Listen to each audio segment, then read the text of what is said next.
काला दिवस और आप काले ऊपर से नीचे काले कपड़े भी पहन रखे आपने, क्या वजह है? किसान आंदोलन के 6 महीने पूरे हो गए और माननीय राकेश टिकैत जी का आह्वान था, संयुक्त किसान मोर्चा का आह्वान था कि भारत के सभी किसान पूरे भारत के अंदर अपने गांव में अपने घर पर काले झंडे लगाएंगे, ट्रैक्टरों पे काले झंडे लगाएंगे, काली पट्टी बांधेंगे, काले कपड़े अगर किसी के पास है वो पहनेंगे और सरकार का विरोध करेंगे।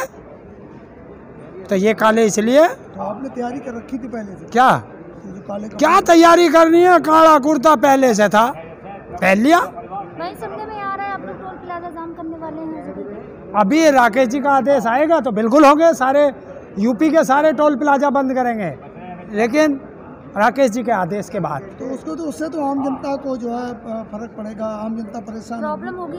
अरे आम जनता तो हिंदुस्तान की परेशान है ही।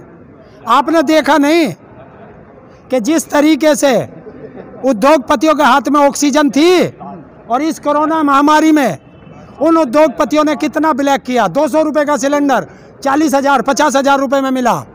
और अगर किसान का ये अनाज पूंजीपतियों की तिजोरी में बंद हो गया तो जिस तरह आज हम ऑक्सीजन के लिए भटके हैं, दवाइयों के लिए भटके हैं, बेड के लिए भटके हैं, फिर हमें रोटी के लिए भटकना पड़ेगा उसी आम जनता को। आप कह रहे हैं पूंजीपतियों का, वहीं सरकार ने लॉकडाउन लगाया उसमें आपके हित की बात करी। सरकार तो आपके हित की बात करती है ना हमेशा।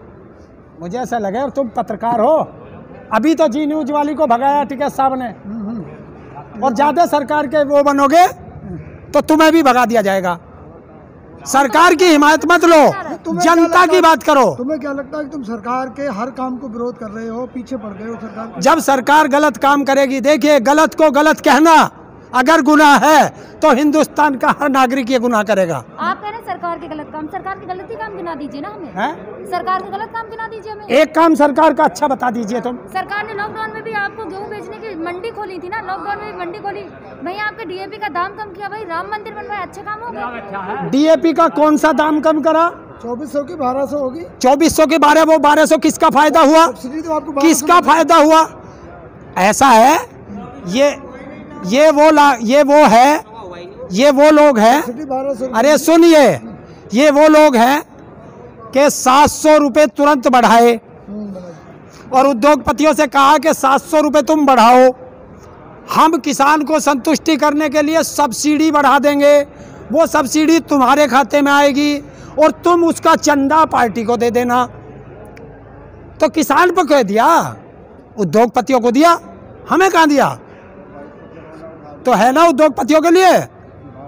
दूसरी चीज, इस कोरोना काल में हिंदुस्तान के हर नागरिक की आय कम हो गई और उसके 2 मित्रों की आय बढ़ गई। सम्मान निधि तो आपने संभाल के रखी है? सम्मान निधि तो संभाल के रखी। उसे सम्मान निधि कहते हैं, उसे भीख कहते हैं, भीख। और एक चीज बताइए, हमारा गेहूं 1975 से 1500-1600 में बिक रहा, तो कितना रुपया किसान का चला गया? 45 लाख करोड़ का नुकसान है हिंदुस्तान के अंदर किसानों को। वो नहीं दिखाई दे रहा। ये 200 रुपये भीख के 500 रुपये में चाय नहीं आने की, उस चाय के लिए भी नहीं तरस जाओगे। जो पाउडर पे विरोध कर रहे हैं बस उन्हीं को प्रॉब्लम है, बाकी किसान तो खुश हैं। कौन सा? बाकी किसान तो ये कहते हैं कि ना मिलने से तो बेटर है कि जो खेतों में किसान आप यहाँ पे क्यों? हम अमेरिका वाले हैं, हम खेत वाले ना। और अगर हम खेत वाले नहीं हैं तो सरकार ने जेल क्यों नहीं भेजा अभी तक?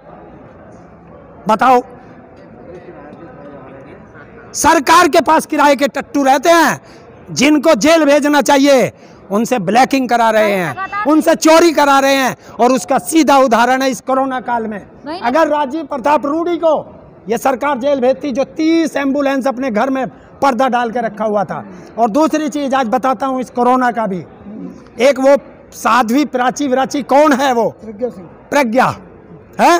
वो अभी 4 दिन पहले कह रही थी कि मैं गाय का मूत 16 बार छान के पीती हूँ, मुझे कभी कोरोना नहीं हो सकता। फार्मूला आपको बताया था। तो वो खुद कोरोना में वहाँ पड़ी है, अंबानी के हॉस्पिटल में, बम्बई। तो मुरार जी ने पिया था। है? बता कहाँ है? और मूत पीवेंगे ये जो हमें सिखाते हैं। हम पीते हैं गाय का दूध, किसान हैं हम। जो भी फार्मूला बताया उसी के खिलाफ, रामदेव ने बताया उसके खिलाफ। अरे उस कांडे की तो बात मत करे, वो तो हिंदुस्तान का अगर सबसे बड़ा दुश्मन है। उसने देश के 1000 से ज्यादा डॉक्टर और सफाई कर वो स्टाफ मर गया इस कोरोना काल में, और वो उन पे सवाल उठा रहा। कौन सी डिग्री है उस पे? लेकिन सरकार तो उसमें कोई एक्शन नहीं कर रही। कैसे कर देगी? सैया भाई कोतवाल तो डर किस बात का है? दलाली देता है मोदी को, सीधी मोदी को, जिसका स्वास्थ्य मंत्री और परिवहन मंत्री वहां बैठ के नकली दवाई का प्रचार कराते हो, उसे कौन छेड़ सकता है? और अगर ये बात किसी और ने कही होती तो वो जेल जाता, और देश का स्वास्थ्य मंत्री उससे कह रहा चिट्ठी लिख के माफी मांग लो। है? अगर मैं तुम्हें गाली दूं और कल को कहूं भैया माफ कर देना, तो वो गाली वापस हो जाएगी, पूरी दुनिया को पता चल जाएगी कि तुझे गाली दी गई। रामदेव राष्ट्र के साथ है ना? है? राष्ट्र के साथ है। सबसे बड़ा देश का गद्दार ये रामदेव है, अडानी अंबानी की तरह। ये लाला रामदेव। बाबा मत कहना मेरे पास बाबा मत कहना, उद्योगपति कह रहा है। दुनिया कह रही है तो लगातार वो आपके दुनिया कह रही है तो हमें कहने। तो दुनिया ये कह रही है कि ये झांसा राम है प्रधानमंत्री। तुम कह दो झांसा राम है, कहो। अगर तुम दुनिया की बात पे चलते हो तो चलो। तो बाबा को तो बाबा ही कहेंगे ना। बाबा किसका? वो कहाँ का? किसने दी उसे बाबा बनने की डिग्री? कौन से?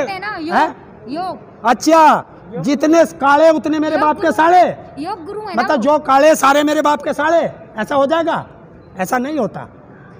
ये अपने आप रखी जाती हैं कि मैं स्वामी जी हूँ, मैं बाबा हूँ, मैं महात्मा हूँ। कौन सी यूनिवर्सिटी से डिग्री है ये मुझे बता दे। कितनी बीमारियां उनके योग करने से हट गई? कौन सी घट गई? अगर आज तक उसके योग करने से एक भी बीमारी सही हुई हो, बताइए। रामदेव आज तक अपनी आंख सही कर पाया? वो तो कुदरती है। हाँ, नहीं, वो सैंपल के लिए रख रखी है। हैं? वो तो गायों के ऊपर बढ़ावा देते हैं ना कि गौमूत्र पियो, साबुन यूज करो, हर चीज नेचुरल है ना उनकी। अच्छा, एक काम करो, नेचुरल है ना। रामदेव ने खूब कहा गाय मूत्र बेच रहा है। आज तक किसी टीवी चैनल पे तुम्हें रामदेव ने गाय का मूत्र पीते हुए दिखाया अपने आप को? मैं नहीं पीऊंगा, तुम्हें मार दूंगा सबको। बताइए, रामदेव ने कभी गाय का मूत्र पीते हुए दिखाया क्या? तो गोबर थेरेपी भी तो बताइए। गोबर बता, रामदेव ने गोबर का लेप करके दिखाया क्या तुझे? बता। मैं दूसरों को उपदेश दे सकता हूँ, अपने आप नहीं करूँगा। अच्छा, जो आपने आज काला दिवस मनाया, अब कल से क्या होगा? कल से आज शाम को फिर टिकैत साहब कोई ना कोई संयुक्त किसान मोर्चा आदेश कर देगा, फिर उसको फॉलो करेंगे। जैसे कहा था कि नई सुबह होगी 27। हाँ, तो 27 की नई सुबह होगी, 27 को पता चल जाएगा। आज तो 26 है ना, लेकिन आज काला दिवस है तो काला दिवस मनाने दो। लेकिन अब 27 की 27 को देखेंगे। वार्ता के लिए लिखा था, पत्र लिखा था, उसका जवाब आया अभी तक? वार्ता देखिए, कल को कोई ये ना कह दे कि किसान बात करना नहीं चाहता है। किसान लगा हुआ है। किसान ने फिर चिट्ठी लिख दी थी कि वार्ता करो। क्यों नहीं करते वार्ता?